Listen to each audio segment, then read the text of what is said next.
Razgovaramo sa gospođom Tanjom Domi, profesorom Univerziteta Columbia i gospođom koja je provela jedan dio svog života ovdje u Sarajevu od 1996. do 2000. Can you introduce yourself to Bosnian people? Again, I mean, a lot of Bosnians know a lot about you, but let's say about you for new generation. Well, my name is Tanya Domi, and I do teach at Columbia University in New York City. I got interested in Bosnia in two different ways. First of all, I was a congressional aide in 1991 to Congressman Frank McCloskey. A bridge in Sarajevo is named in his memory, and he was the first member of the House of Representatives to call on the U.S. government to intervene and stop the war. And he was a major advocate for all the people that are suffering, and in particular Bosniaks, because of the targeting and the killing. And so I became aware of the war in Slovenia, the short war in Slovenia, and then the war in Croatia. And in December 1992, Congressman McCloskey came to Sarajevo to talk and find out what was going on here. So I worked with him in the early days of the war, and was his military policy strategist. And then some years go by and the war ends in November 1995 in Dayton, and I'm working abroad at that time. I'm working in Africa, actually. And I come home to Washington, and I applied to the State Department to come to Sarajevo to work for the OSCE mission here. And the State Department seconded me in 1996, and I got here in August 1996, and I was here for 4 years. Okay, as you know, we filmed serial about the history of BA journalism. Tell us what you find when you came first time, 1996. How looked like media scene?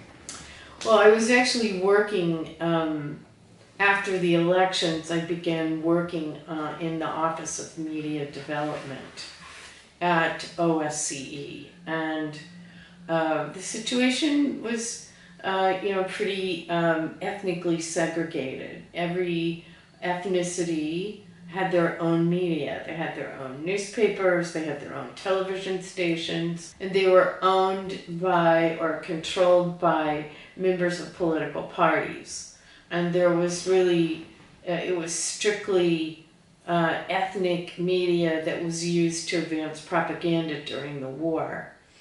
And it was a pretty tough environment. And so I was working in the capacity to help create independent media. That was one of the things. The other thing was to institute standards of the profession. And 3, to address also the illegal possession of the electronic spectrum by radio and television stations, that they were using BIH electronic spectrum but not paying for it. And that was a significant issue, and I collaborated with my friend Dunya Miratovic, who was at the Communications Regulatory Agency.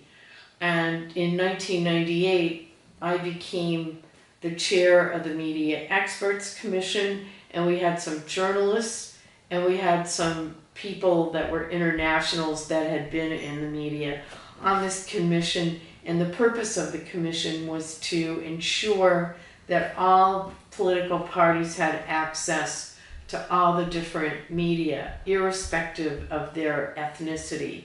So that was my job, and at that time we were instituting the policy that the HDZ-controlled HRT had to make their television programming on politics to include politicians from SDP or SDA, and that everybody got a chance to talk about their political platforms and what they stood for.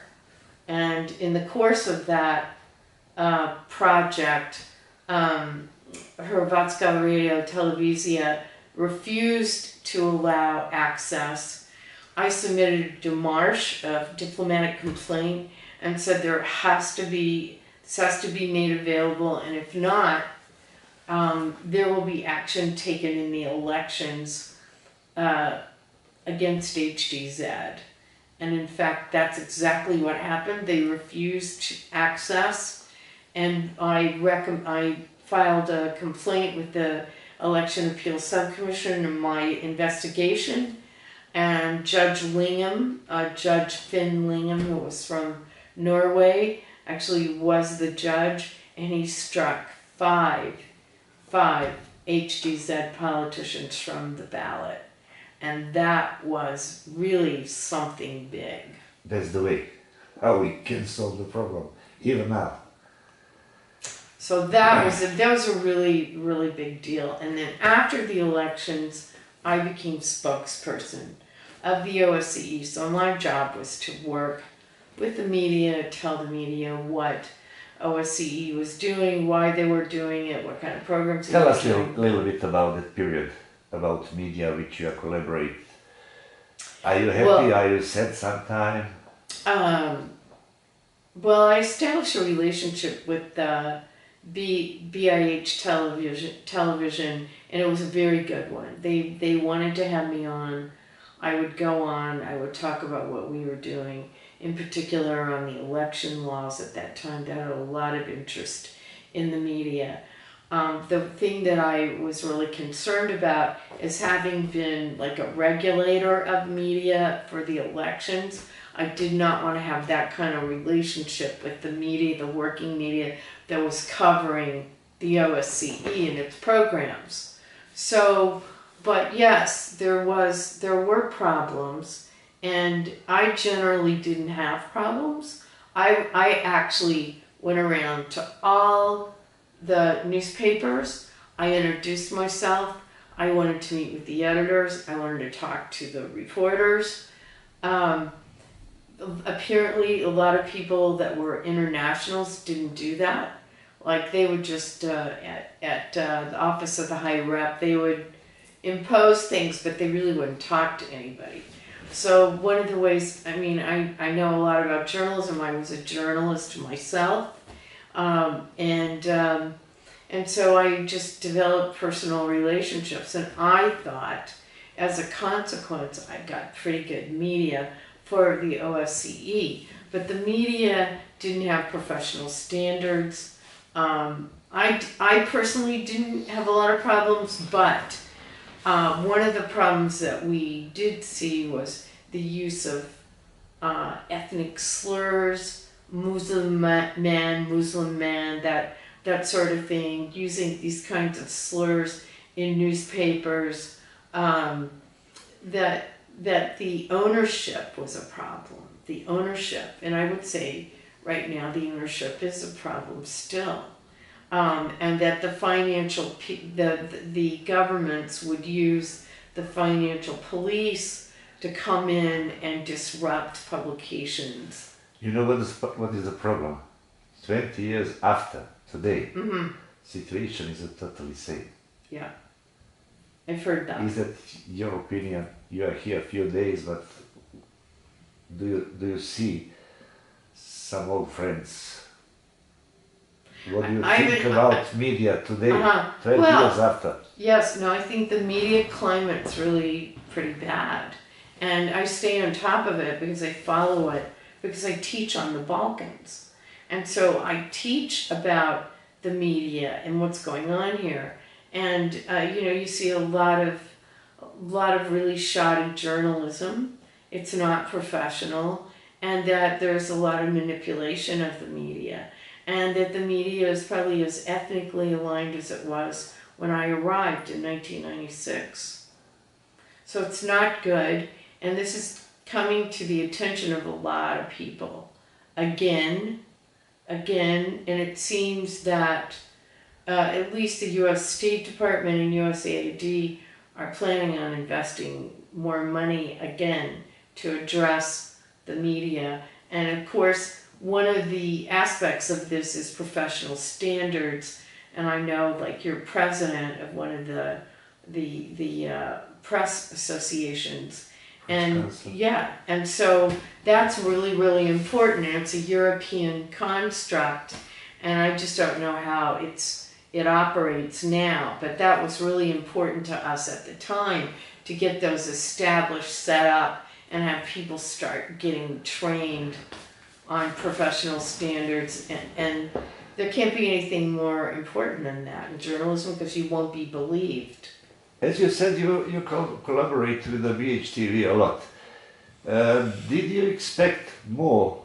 To be honest, I haven't. I'm not seeing BHTV from New York. I know that in 1999, the public broadcasting system was erected by the Office of the High Rep. I was part of the team that endorsed that.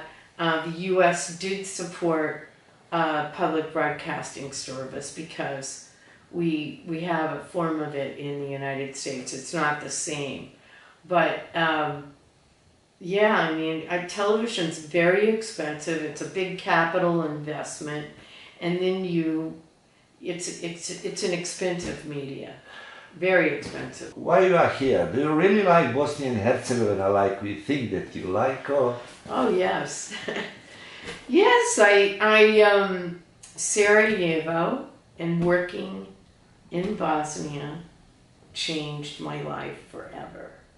And in positive way or? Very positive. And that what I left in 2000 because I had to go back. I wanted to go back to get to graduate school. But when I went to graduate school, I wrote my master's thesis on Bosnia. And then I became a teaching faculty member, and I teach on the Balkans. And a great deal of my public programs at Columbia University, and people can go to our YouTube channel at Harriman Institute, and you will see that I probably at Columbia produce the top public programs and research projects on the Balkans in the United States. We're really one of the top schools. Nobody compares to the kind of work that we produce.